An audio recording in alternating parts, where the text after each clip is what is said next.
What's good, YouTube? It's your boy Church Boy V back on another video. Today we're gonna look at Australia's dangerous animals.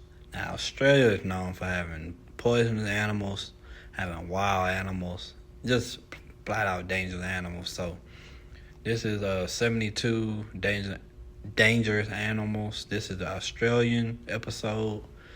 I was on Netflix watching. I think that was Latin America.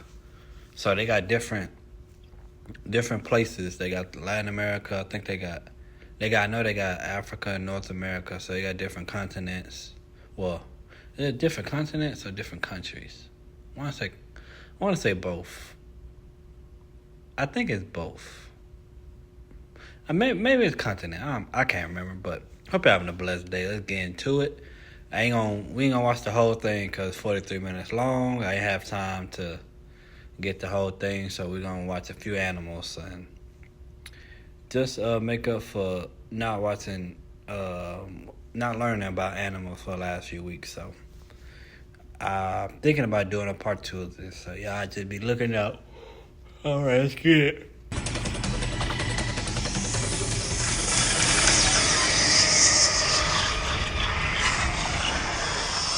Australia is the world's largest island. Geographic separation over thousands of years resulted in 90% of the species found in Australia being endemic to this vast land. And for the locals, living here means living amongst some of the world's most dangerous animals. Some of these animals can kill instantly, others leave lasting injuries, and some can just inflict a nasty bite.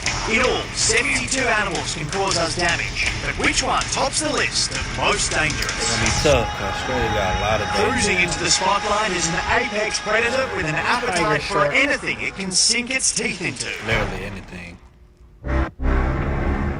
Consider this. The next time you head down to the beach, there may be waiting for you in that deep blue water a massive predator the size of a small car, loaded with tons of rows of razor-sharp teeth, and a not-too-fussy eater. So, do you take the plunge? This scary beast is the tropical tiger shark, one of the fiercest carnivores in the ocean and a known man-eater. Are you afraid? You should be. Tiger sharks are in the top 3 for shark attack, and so they've attacked people all around the world. They're very impressive, very large growing shark. Tigers are the kingpin of sharks in tropical waters.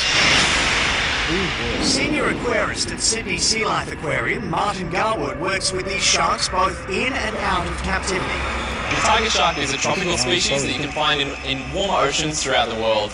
So they're quite large growing, they can be up to 6 meters long, which is extremely impressive, and they're an apex predator. The tiger shark is one of the largest predatory sharks in the world, with little to fear in the open ocean, so it can hunt with impunity. This shark can grow to over 6 meters long, weigh more than 100 men, and has an intimidating wedge-shaped head to complete the picture. It has acute eyesight in pretty much any conditions, so this makes it a nocturnal hunting machine.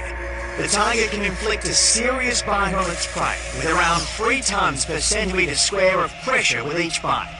Combine that biting power with that giant mouthful of razor-sharp teeth which cut, tear and grind, and its prey stand no chance at all. It has a phenomenal range, regularly crossing oceans, and in doing so travelling thousands of kilometres of the world's tropical waters each year. The tiger shark's range is even more remarkable when you consider that during its journey it dives hundreds of metres at a time. James Cook University's marine biologist Richard Fitzpatrick finds the data on the tiger sharks astounding. We started putting depth loggers on them. We found tiger sharks would go from the surface down to 450 metres and back to the surface like every 30 or 40 minutes. Why are they doing this? We have no idea. They could be chasing prey. They may be, as you go deeper, water gets a lot cooler, so they may be affecting their metabolic rate.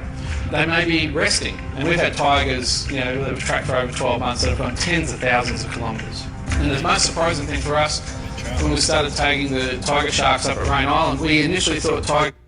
I'm gonna say this, man. Just reading about tiger sharks, them boys are aggressive. And I used to read all the time growing up about animals, and tiger sharks, one of the aggressive sharks. Them, bull sharks, great whites, they pretty cool.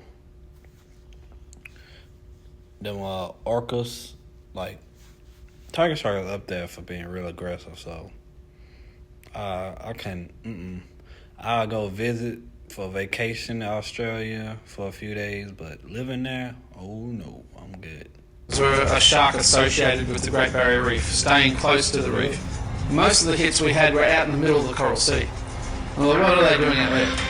There is still much to learn about the tiger shark, and the more that's discovered, the more questions that are raised. The name tiger shark comes from the dark bands that cross its torso, which gradually fade away as they enter full maturity. Tiger sharks mature over 3 metres in size, so you're looking probably about 12 to 15 years to get to that kind of size range. Dang. And then the number of pups they have depends on the size of the female, so the larger the female gets, the more pups that she can have. Tiger sharks mate only once every 3 years, and the female has many good reasons to limit its contact with males. Shark sex is actually very violent. Because the male has to insert his sex organ into the female, he has to hang on to her. Because he hasn't got arms or hands, the only thing he can use is his mouth. So he'll give the female love bites. And so you can tell when a female shark's been mated with recently, she's got a lot of injuries around the pectoral fins or around the gill region. But what happens is that female sharks generally grow a head length larger than males. So when they're having sex, and the male's hanging onto the gills or the pectoral fin, the sex organs are aligned for mating. And also female sharks have skin twice as thick as males that help protect them during the love bites. This shark has a reputation for not being too worried about what they eat. In fact, they are known as the garbage eaters of the ocean. Tiger sharks are an opportunistic predator. They eat a very wide range of food, and sometimes they eat things that aren't even food, like junk and rubbish has been found in their stomachs when dissected. So they eat reptiles, birds, mammals, and mostly fish. There's a lot of famous stories about tiger sharks being found with license plates and all those kind of things in them. And there's an interesting case in Australia back in the 40s where a tiger shark was found with a guy's arm in it. And the arm had a tattoo, and it was the missing evidence used in a murder case where the body had been thrown in the water and the tiger shark came and ate the corpse. So the best idea would be to not put yourself in harm's way. That is, in the water, when they're eating, and looking like they're food. As an opportunistic predator, tiger sharks will basically maul whatever they can get their teeth on that they see as a food source. So that can be turtles at the surface when they're taking a breath, that's when turtles are vulnerable, and that's a prime food source for tiger sharks. They are often eating turtles. So they grab hold of their food, they maul it, they thrash around, and they try and cause as much damage as they can. The attacks on surface where they occur are generally it's a high-speed attack. So the shark will be lurking down in the surf zone, looking up, seeing a person on a boogie board or a surfboard, and mistaking it to be a green sea turtle, and just coming up at high speed and hitting it.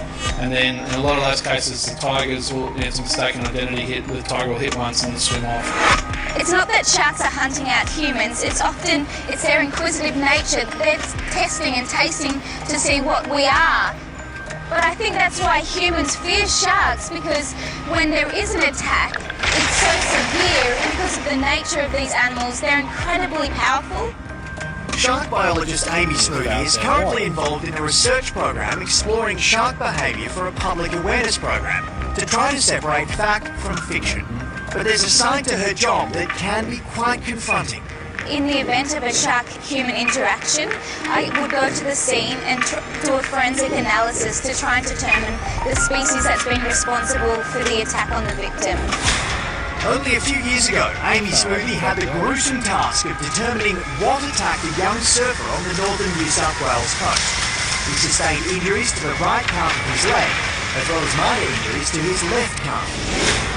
So to determine what species was responsible for the attack, we do a forensic analysis. Through forensic analysis, we get images of the wounds or surfboards or wetsuits, and from that we look at the bite patterning, such as interdental distances and bite circumference, and we can then determine the species that was responsible for the attack. In this instance, we determined that it was a tiger shark, around 3 metres in total length. The intertooth distance is from the point here and the point here, and we can calculate the distance. Each shark has a very distinct bite pattern. For tiger sharks, you can see they've got a very curved tooth pattern. so the intertooth distance is very close, whereas white sharks and bull sharks have very distinct needle-like pin pricks. So we can clearly identify the species based on the nature of the shark bite patterning. People love to snorkel over the reefs and all those beautiful corals that you can see in the tropical zones. So you could potentially encounter a shark while snorkeling or diving on reef systems. And the best thing to do, if you see it, keep it in your eye line. Make sure you know where it is and try and exit the water as quickly as possible. So the next question, is this fear rational? And why do we feel like this? Well, I started being afraid of sharks. I saw the film Jaws. I was afraid to go swimming in the lake after Jaws. So, where does your fear come from? We know that generally people are less afraid of terrestrial predators than they are predators in the sea, because there's something about the deep, dark sea that unnerves them and frightens them. Is the evidence there to justify the reputation of the tiger shark being one of the world's most dangerous man-eaters, or are they just suffering a case of a bit of bad press? This initial fear of sharks triggered a lifelong interest by William Winram to learn more about these stunning creatures. I've been diving with tiger sharks for more than 25 years, and I've never been ever aggressed by a tiger shark. I've encountered them while spearfishing with a fish that I've shot, a fish that's struggling, which is what brought them in. Had the shark swimming around and been able to kill the fish and deal with the tiger shark without. We're gonna stop it right there. So, for the most part, sharks attack humans by accident, because they be on them boards, they be surfing and stuff like that. People be scuba diving. So they mistake us sometimes as food, as prey, because most sharks have bad vision, like real bad vision. So they mistake us humans as food sometimes. Then some sharks are just real aggressive. And it is what it is. So it's like, I think I was wrong about tiger shark being aggressive. So with him saying it ain't attacking him, so I guess not. I guess they ain't aggressive. So I messed up. They ain't aggressive by hearing what he's saying. So I have to do some more research and see if that's true or not. But that's real interesting. It just brings back the good old days where I used to watch animal documentaries all the time. I've seen documentaries on so many animals, so I'm going to continue to find these different documentaries, and we're going to react to them and learn. So hope y'all enjoyed the video. Y'all have a blessed one. God, Jesus, and Holy Spirit love you. Y'all have a great day. Y'all stay safe, stay aware, and stay prayed up. And we out, baby.